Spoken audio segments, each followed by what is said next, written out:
Sahanavatu Sahanau Bhunaktu Saha Veeryam Karavavahai Tejasvinavadhitamastu ma Vidvishavahai. Om Shanti Shanti Shanti.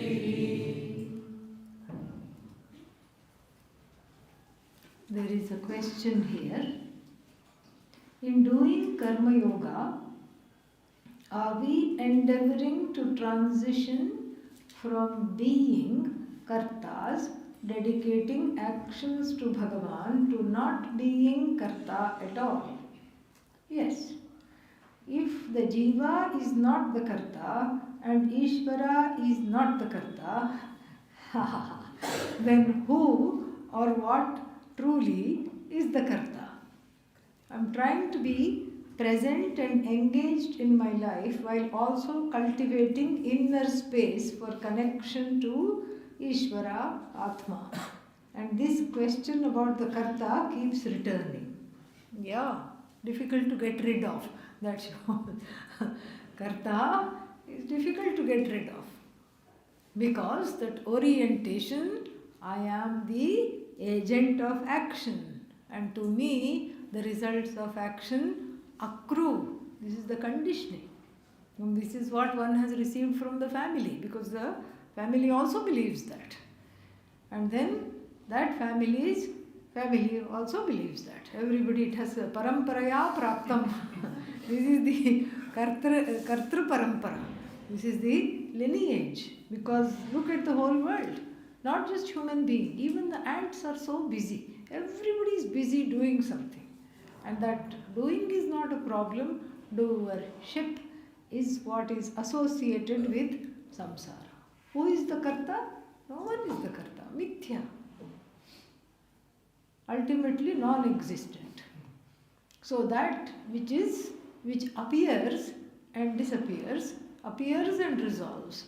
It appears on this as though on this I, the adhishthana, the I which is like which lends its radiance, its presence, just like the orange cloth appears on the crystal, quote unquote, making the crystal into Swami Kristalananda. Okay? This is what we say, Swami Kristalananda aa rahe hain, because this is what it is. But then that is not the reality. That is not the truth. So then, how did the crystal become orange? If we ask the question, that is the same question as how did I become the karta? What is the answer? I did not become the karta. I am not karta. I am not bhokta. So Karma Yoga, as the questioner has pointed out, is to step back. And to step back and say, I am not the doer. In the beginning stages of our growth, we need somewhere to hang the coat of kartritva. So in the winter, you go to your room, you take off the sweater. What do? You have to hang it somewhere. So you take off kartritvam and hang it somewhere. We need a place to hang it, because I still think it is there. I still think it is kartritvam is this hot potato and I am just jumping with it. Can't hold it, can't leave it. What to do? Give it to Ishvara. Catch. And then really speaking, I am juggling invisible balls. Saying, oh my God, I can't leave this. I can't go anywhere. This is too much. Oh, somebody please help me. Invisible balls. So then, what do I have to do? Call in Ishvara. Here, take. Ishvara plays the game. All right, give. Ishvara pretends to juggle the balls. That's what it is. It's all just in that vein. So first, Ishvara is needed because I need a place to surrender the kartritvam. A surrendered kartritvam is as good as a given up kartritvam. So I need a place to surrender the kartritvam. and then there is some peace. And then after that, as I grow in the knowledge, I see that the karta is a superimposition on the I that is free of doership. Bhokta is a superimposition as though on the I that is free of receivership or done-in-ship or enjoyership or experiencership. So many ways you can do that. So this is the reality. Just like the snake appears because I do not know the rope. Similarly, karta appears because I do not know that this is a aropa. That's what it is. Okay.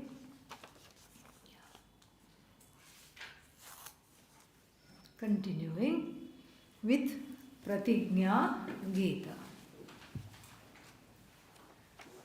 The next verse which we have to do is 1865. Chapter 18, 65. 65th verse of the 18th. When I say 1865, it's not the 65th chapter. 18th chapter, 65th verse. Manmana bhava madbhaktaha madhyaji mam namaskuru Mame vaishyasi satyam te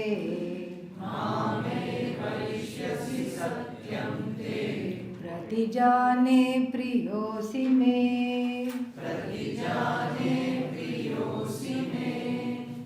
As it was pointed out, this we did fairly recently, so I'm optimistic that something would be still retained, or even when I start talking, Arthaspuranam will take place. Arthaspuranam means the meaning will shine in the head, in the heart. So here is a verse which is a redo of that which is there in the last verse of the 9th chapter. There only the last line is different. Mame vaishyasi kaunteya or something like that it is. But it is very similar, almost identical. But then why was that verse not chosen in the Pratijñā-Gītā Shrinkhala? Why was this verse chosen?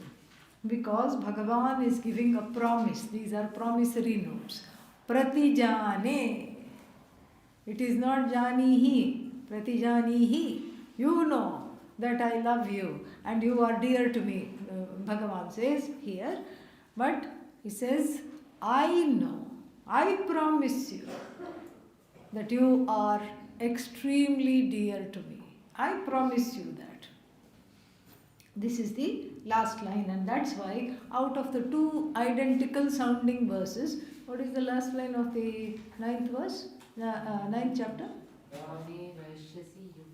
Mame vaishyasi yuktva evam matparayanaha. Yeah, so that is different. Matparayanaha bhutva mameva eshyasi. You will gain me only after becoming quote unquote matparayanaha, the one for whom the end is God. Usually what is the role of Ishvara? Ishvara is a means to various ends, but here you make me the end, and then for the search it is the end. It is the end of the search. But compared to that, this is much more up close and personal. Here Bhagavan is saying what? You are dear to me. And that is Pratijane, I know. I promise you that you are dear to me, which is why this instruction is being given. Manmana bhava, one. Madbhakto bhava, madhyaji bhava, mam namaskuru. Pujya Swamiji took 10 days of talks on this very verse. 10 days. Long series of talks on just this one verse. A whole camp went in just this one verse. That is how deep it is. And as we have seen, Manmana Bhava means be the one mind is always in me. Me means Ishvara. How to do that? The very thought is difficult. Because as soon as we think of God, what happens? What happens? First thought, God. Second thought, God. Third thought? Dog. Yeah. Or the dog is becoming very powerful enough to replace God. So Manmana Bhava, be the be the one for whom the mind is always in Ishvara. This means I have to understand what Ishvara is, first of all. We can't ask the question, where is Ishvara? Especially in India. Even the villager will look at you up and down, who is not doesn't know V for Vedanta, will look at up and down and say, look at you up and down and say, where are you from? That you are asking this question. We can't ask the question, where is Ishvara? The answer to that simply is, where is Ishvara? Not. This is what we have to say. So that question, the avenue is closed, because we know now, after studying the Bhagavad-Gītā and many Upanishads, where is Ishvara? Not. Everywhere is Ishvara. So Manmana Bhava means may you be the one, this is a blessing by the Lord, may you be the one for whom whose thoughts are always centered on Ishvara. So that means what? God is Ishvara, dog also Ishvara. So we can't ask the question, where is Ishvara? We can ask the next question, what is Ishvara? And the answer is just like the question, what is Ishvara? Ishvara. That which is, we just put a comma. What is Ishvara. What is the question? What is Ishvara? That is where the answer is. What is Ishvara. What is means what? There is everything is. Flower is Ishvara. Wherever the word you is used, that is Ishvara. If you spell Ishvara in English, what are the first two letters? Is. See? Even it translates across languages. Is. What is Ishvara. And so now, of course, the mind is always with Ishvara. Because what is Ishvara, and what is in front of me is Ishvara, what is behind me is Ishvara, left of me is Ishvara, right of me is Ishvara, everywhere is Ishvara, Ishvara, Ishvara. And so if what is Ishvara, then try to be not Manmana, means try to be the one for whose mind is not with Ishvara. Please try to do that. Please try to get away from what is. Can you get away from what is? No. That means what? One is already with Ishvara all the time. Nay, one is Ishvara all the time. That what is Ishvara, that is resolves into I. Is resolves into I, and so all that is there is I. And so this is. Everything is. Flower is. Flower is. And then, I think it left. So, even if I say, there was a flower, but it has gone because it said, I have to leave early. I can't wait till the end of the course. Oh, it's back? Okay. Flower is back. Okay. Flower is, when I say, the presence of the flower belongs to Ishvara. Asti, isness, Ishvara. And then, what else does the flower have? Some shape, form, and a name. What is the name of this flower? Carnation. I will beg to differ and call it an incarnation. Okay? Not a carnation, but an incarnation. This is what it is. So, word and meaning plus is. Is, with regard to a word and meaning, Ishvara. Flower is. But when I unpack the word is means what? It exists. What exists? Well, the flower exists. Yes, but what is this flower? Well, it has these serrated edges in the form of the petals so that it can survive the winds, so that it doesn't break or fall. And then it has a certain kind of a stamen and certain way of pollination so that it can again survive as a species. All this we can say. And when I start to write a PhD thesis on the flower, what is that? Knowledge. Flower is nothing other than flower knowledge is. Now the question is, can I separate flower is the isness from the knowledge? No. How long is the flower? Oh, this is plastic flower, so it will remain for a long time. But if this were a real flower, now as I am holding it, it is what? Wilting, falling. Petals start to fall. Then we say, well, flower gone. Flower is flower gone.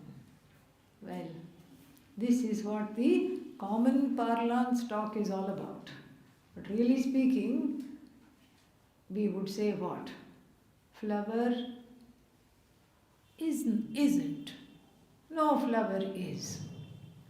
Strangely, even when I deny the existence of the flower, I am constrained to use the word is, as in flower is not. When I say flower is not, absence of the flower is. And here what is the flower? Name and form, word and meaning. So this is what we have to understand. When we understand Ishvara, this is how we have to understand. The isness keeps going to various forms and blessing those forms. Flower bud is. Let's imagine it's not yet blossomed. Flower bud is. Blossoming flower is. Bloomed flower is. Wilted flower is. Withered flower is. Compost is. Another flower bush is. The is doesn't go. Is always is. What goes and what comes? Nama, Rupa, word and meaning. Name and form, word and meaning. And it's all dependent on my tongue. The word and meaning is dependent on my tongue. Flower, that's what. Or what was the name? Carnation, that's what it is. It's a word, carnation, that we all agree on and we all understand what that means, and then we use it to describe this object. But the object is recognized only by its existence. Object exists, and the other way the object is understood is because of its all knowledge. And how long does this knowledge continue? How long does the existence continue? We saw withered flower is, wilted flower is, petal is, compost is, another flower bush is. The is continues forever. This is what we say Ananta. Is Sat. And then all knowledge is what? Chit, Jnanam. And then how long does it last? Forever. Ananta. This is the nature of Ishvara that is spread all over the whole universe. Therefore, I cannot ever get away from existence of anything. I cannot ever get away from the knowledge that is non-separate from the existence of anything, because this whole universe is intelligently put together to serve a purpose or many purposes. One of them is to get rid of karma, exhaust the karma. That is, if one asks the question, why this universe was made. If one doesn't ask the question, we ask the question, what universe? That is, we will ourselves ask the question after dismissing all the objectors and Purva Pakshis. So is and is all knowledge and is forever. This is what is there. The infinity shines through all names and forms. In and through all the names and forms, all that there is Ishvara. So now do we have to make a separate and a special effort to follow Bhagavan's command, Manmana Bhava? No. Then why does Bhagavan say Manmana Bhava when everything, you can't get away from Ishvara, you cannot get rid of existence, you cannot get away from Chit, you cannot get rid of sentience, you cannot get rid of knowledge, you cannot get rid of anything in this Jagat. Then why does Bhagavan say Manmana Bhava? Because even though Ishvara is everywhere, it is possible to miss the presence of Ishvara in my life. Therefore, there is an alienation, so to speak, that is palpable. There is alienation, there is loneliness. Even though the person is in a crowd, one feels lonely, one feels purposeless, and one feels like there is nobody here for me. Why? That alienation is due to Ishvara Ajnanam, which is really what? Atma Ajnanam. Ishvara Ajnanam, not knowing Ishvara is not knowing myself, because that Ishvara is myself alone. But we can't blame ourselves for not knowing, for having Ishvara Ajnanam. One cannot blame oneself. You know why? Because of the fact that this Ishvara is not locally available. Not available. In and through everything means what? You have to look underneath. In and through means what? People say it is what? Superimposition. Super means supra. I have to look underneath something. Underneath what will be there? Nothing. Some dust, because nobody has cleaned in a long time. That is what I will see. In and through, underneath. These are all very nice words. But we have to see this. We have to look at it in two ways. First, we look at it from the standpoint of cause and effect. The Jagat is an effect, and so there must be a cause. And that cause, we know from studying the Upanishads, is that effect rather is non-separate from the cause. We know that. Effect is cause, cause is not effect. Cause is cause, effect is cause. Like even this table. So, if I say, wherever there is wood, there is table, would I be correct? No, because wood can be in many forms. That's why I can also say touch wood, not just touch wood. Touch wood, I say. Sawdust, perhaps. So wood can be in many forms. But right here, when I say the other way around, wherever there is table, at least in this room, there must be what? Wood. Would I be right? Yes? Only in this room. I mean, I know there are metal tables, all these things, but here, in this room, if we were to say, yatra yatra wood, tatra tatra table. Or, that would not be correct, or yatra yatra table, tatra tatra wood. Then I would be right. Only in this room. Because yes, there are metal tables, steel tables, so many kinds of tables are there. We have to table that issue. We are only talking here. Now, are wood and table synonyms? No? You cannot say that. That's why you cannot say wherever there is wood and table. I cannot sometimes refer to this as bring me wood. No, I'll have to say bring me table.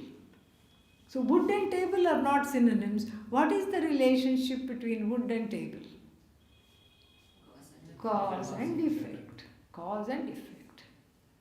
So therefore, that which is the effect is non-separate from the cause. So therefore, yatra yatra table, in this room, in this situation, tatra tatra wood. Same thing we have done with pot and clay also. We have done the exact same thing with the pot and the clay. Wherever there is pot, there is clay. But the other way around doesn't work. Wherever there is clay, there is pot. No need. No need to say that. Because clay, we can have Krishna figurine, which is over there, and we can have clay in the form of lid, jug, so many things. Yet another pot, so many things we can have in the form of made of clay. So that one cause, many effects. And the effect, non-separate from the cause, the effect issues forth from the cause, is sustained by the cause and goes back to the cause. Cause is free of effect.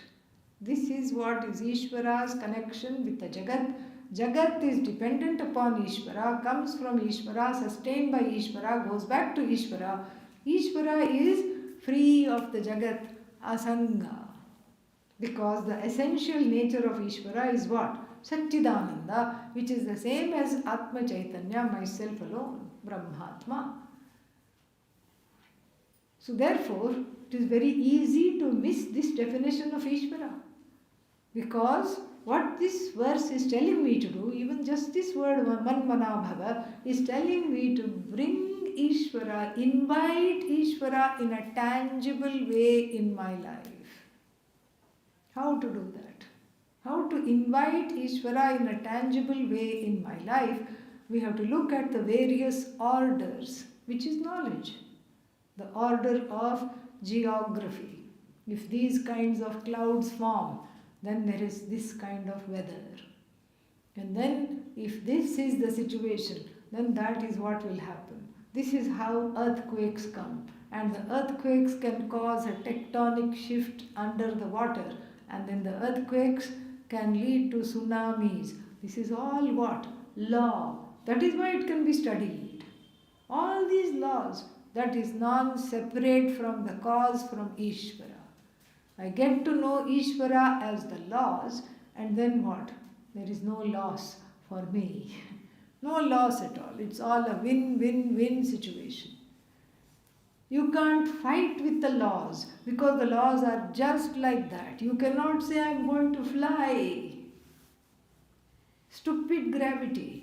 I'm going to show you that I can just fly. Not to, after doing, finding out how planes fly and all. I'm just going to flap my wings and fly. I'm going to jump off that table and fly.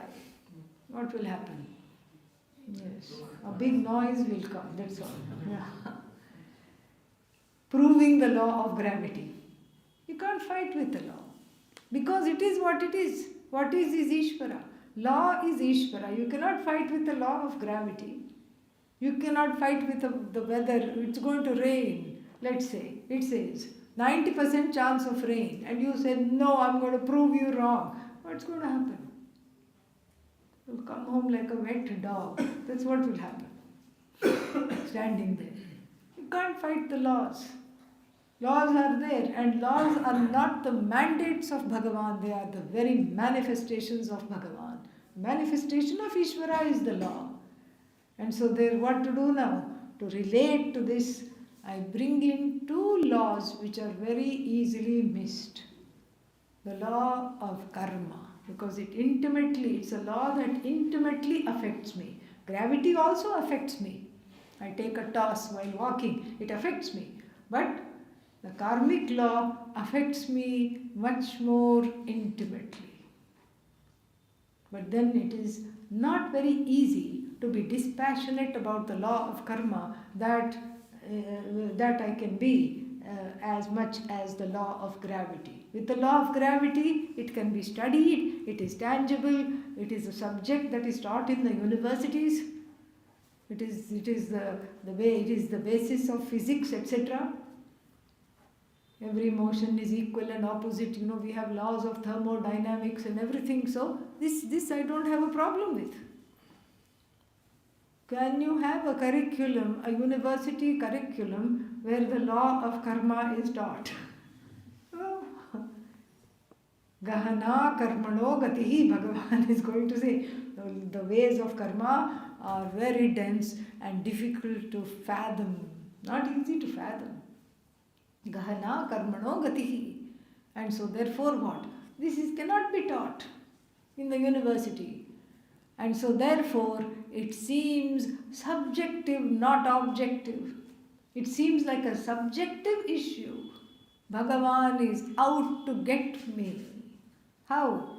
Because the person next to me is not having this karma. Of course, they are having their own karma. But I don't see that.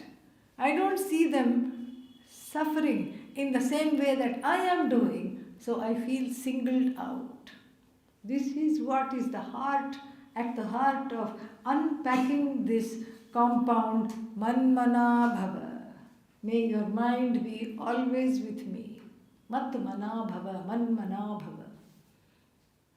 May you be the one whose mind is always with me.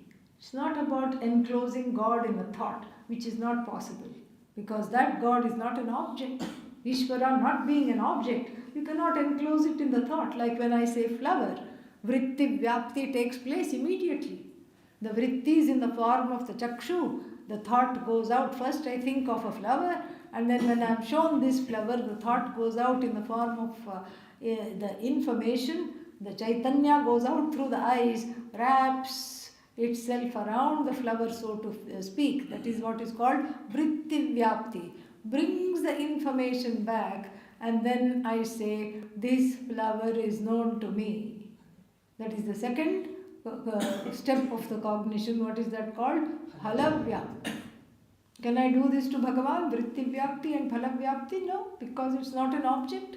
The one who is wanting to do these two steps of cognition happens to be Bhagavan, non-separate from Bhagavan. So you cannot do this to Bhagavan. It's not available as an object. It's the content, the truth of the subject who is trying to figure it out. It's the content of the subject. And so manmana bhava is a ashirvachana here. That is why this verse is included. It's a blessing to be able to be and live like this. And what is this? Look for the hidden law, the law of karma, and make peace with that law of karma, especially as it's unfolding in my life. This is at the heart of manmana bhava. That is the secret to understanding this word manmana bhava. That law of karma, as it applies to my life, what am I doing? Boxing gloves. I don't like you, I don't want you, I don't do this. This is not fair. That is how the Sri Rudram begins. This is how it begins. Om Namo Bhagavate Rudraya Namaste Rudramanyava Utota Ishave Namaha. You look angry. I am telling Bhagavan. Why? Because you are sending me karma. Difficult karma. That means you look angry. And you look a little frightening because as to put it in the words of Shakespeare, what is that? The slings and arrows of outrageous fortune. Hamlet's monologue. To be or not to be is the question. To suffer the slings and arrows of outrageous fortune. He must have studied Rudra, really, or at least a little bit of Vedanta, because he makes these kinds of remarks. You know, poets have that way of looking at it. All the world's a stage. Men and women are but actors. He says all these kinds of things. And so here, when I look at Bhagavan, Bhagavan looks very angry. Why does Bhagavan look angry? Because Bhagavan becomes the embodiment of the karma phala that is about to come, that I absolutely do not want and do not like. So first I do upashamanam of this karma phala that is going to come. Even though I don't know what it is. That's why it is scary, because I don't know what it is. Namaste. Namaste Rudra. Rudra means what? Rodayati, the one that makes you cry. That's why I call Rudra Hanky Bhagavan. There are two derivations. One is Rodayati Sarvan, the one who makes you cry, and Rudanam Dravayati, the one who wipes the eyes with a hanky after making you cry. Both the meanings are there. You can't even get angry. So, Namaste Rudra Manyave, unto your anger Namaha, because anger is in the form of karma phala, which I don't understand. Unto your anger Namaha. I'm nothing in front of this. Your anger, the onslaughts of these arrows. And then you have Shiva in the form of a hunter, is Rudra. Hunter hunting after what? Your karma. Hunter of your karma. That's what it is. Hunter of all the papas that one has done. And so, Namaste Rudra Manyave, Utota Ishave Namaha. Now, Ishuhu means arrows. Ishave, to all your arrows that are in this, what is that called? Quiver. It is called quiver because it makes all the jivas quiver. That's why it's called quiver. Namaste to your arrows. Namaste to the bow. And then I say, what is this? This seems to be directed at me. I run this side, it is directed at me. I run there, it is directed at me. Wherever I go, it's directed at me. Look, this person has been so adharmic. Why don't you point it here? But still it is directed at me. So the first Anuvaka in the Sri Rudram is just a surrender and a supplication to all that I cannot accept. I cannot accept that Bhagavan is angry. It's a superimposition. It's my own projection. Bhagavan is not angry. I cannot accept that Bhagavan is far away. That is again my projection. I cannot accept that the arrows of karma phala are raining on me relentlessly. But then suddenly when I surrender, the arrows seem to stop, or at least I don't feel them so much, because it is karma phala. You see, that adrishta which was created in the last life. See, we know this, that every karma has two kinds of effect. What are they? Drishta, adrishta. Drishta means immediate effect, immediately fructified. Somebody says, oh, here is a piece of cake for you. Immediately you are satisfied. Drishta phalam. Adrishta means something that will fructify later. You had too many pieces of the cake. And then what? Stomach ache. That's why it rhymes with cake. Okay? Yeah. And so that is adrishta. Little later it will happen. Drishta phala means immediately I was very, very happy. And so two things are there, drishta phala and adrishta. Why is there suffering, pain, sorrow, if I ask? It is all because of the karma phala from the past. And what karma phala? Adrishta. That unseen, invisible, that which fructifies later is what I am experiencing and suffering right now. This is what the jiva will say. And so, the prayer in the form of the Rudra, Sri Rudra, which we are discussing now, any prayer, but right now we are discussing the Sri Rudram. This prayer, what does it do? It creates new adrishta. New adrishta. Why? Because it is a prayer. The will is free only in prayer and when giving dhanam. Even while giving dhanam, one would feel, I think I gave too much. But in prayer, the will is absolutely free, unfettered, because you don't have to pray. One doesn't have to pray. One can go rob a bank. One can go do anything. But one prays freely, and then because of that, new adrishta is created in the form of punya. This adrishta goes and attacks that adrishta. Even as I am quivering and saying, your arrows are terrible, turn them somewhere else, oh Lord, why are they against me? But at the same time I am saying, Shanta, to Shanti, to your bow. May your arms which are carrying the arrow be Shanta. May your face be Shanta. As I am saying that, I am creating new adrishtas. And this adrishta becomes an antibody and goes and attacks that adrishta and neutralizes the karma if it is not prabala prarabdha, very strong prarabdha, and if it is if it is prabala prarabdha, it will mitigate that karma.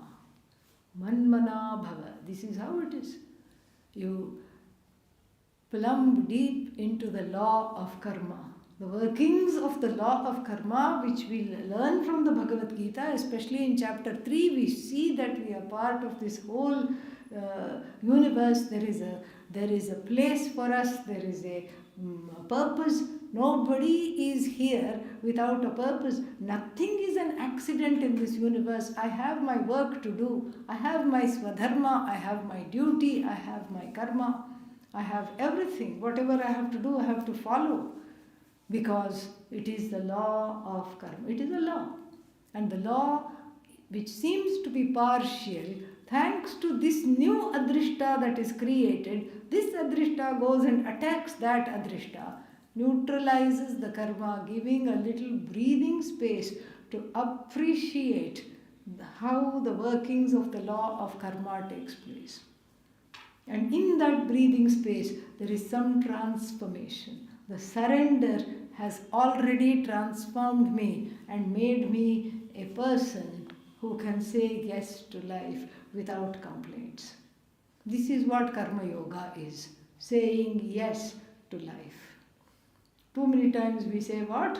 No, no time, no place, no, not now, no. We start saying yes.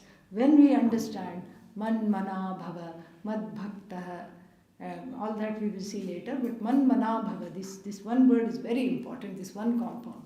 Man mana bhava means what? I accept everything, including my non-acceptance. What is my non-acceptance? That is another law, the psychological law, the psychological order.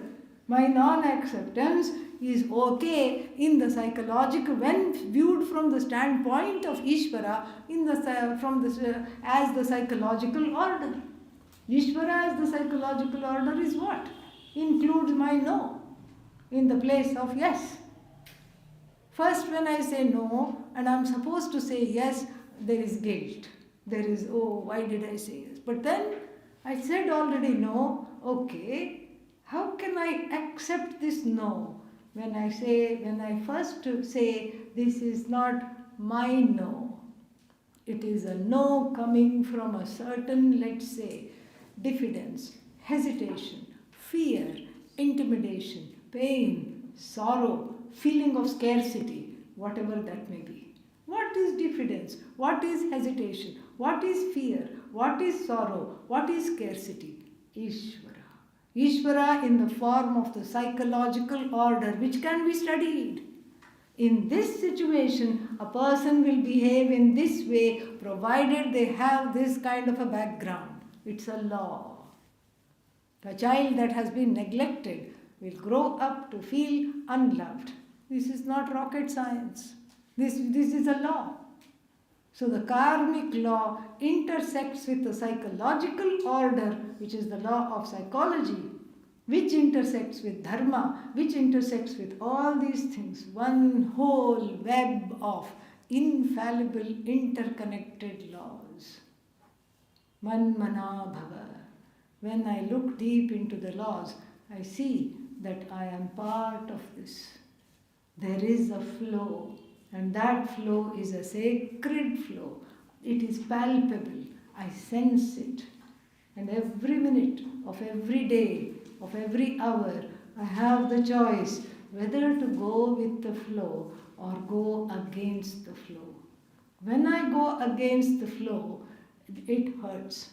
Either now or later. There is a difficulty. When I go with the flow, there is a harmony.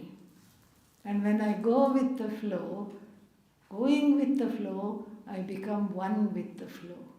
That is what is Tattvamasi, being one with the flow ultimately. Man mana bhava. More we'll see tomorrow when? 10 o'clock. Om Purnamadav Purnamidham Purnat Purnamudachyate Purnasya Purnamadaya Purnamevavashishyate. Om Shanti Shanti Shanti Shanti. Hari Om Shri Gurubhyo Namaha. Hari Om.